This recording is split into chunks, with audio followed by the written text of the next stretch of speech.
congratulations. Ano gusto mong sabihin sa kanila, Tay? Tayo nakakaya ka.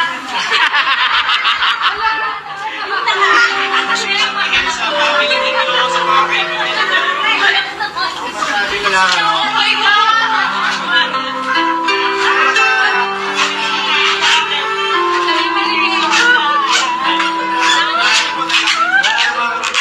adik sa kanila. Na kagaya ng ibang pamilya, nakaroon mga problema, gano'n, sa mga drugs. At ako naman, awa naman ng Diyos, at tulungan ng Diyos, wala namang gano'n na nangyari sa akin. At, Siyempre!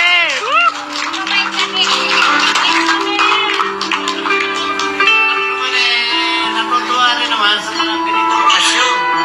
Katulad yung araw pa, sabi ko sa kanila, nung nabubuhay pa Excuse me, ah. nanay nila.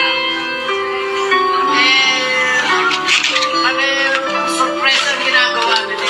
Kaya sabi ko sa kanila, nalang sana sa sa hirap na ang buwan na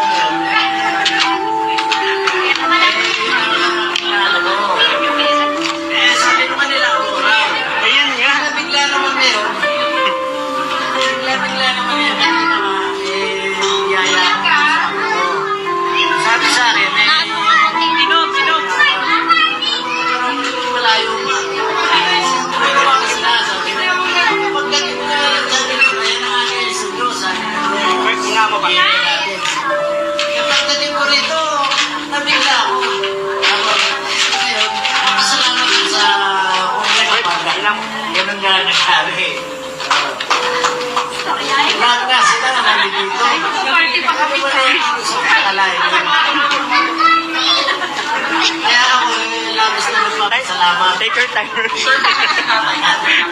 Una-una, sa taas, pangalawa, dito sa ating pamilya na ganito ba? Ano naman ang sama ng pamilya natin? Let's go, Chaperone. Okay, so Tay, andito na tayo lahat kasi meron kaming hinat ng prize para sa best in costume. Yung talagang umaura ngayong gabi. Gusto namin, Tay, kayo po yung magbibigay ng prize sa kanya. Ayan. Ilan ba yung winners natin? Dapat isang babae, isang lalaki. Ang problema, talagang isa lang yung tingnan namin kung umaura ngayon. Palakpakan natin yung debutante natin ngayong gabi. Ayan. Nandito ka, ang prize natin para sa kanya. Ayan. Repetan to.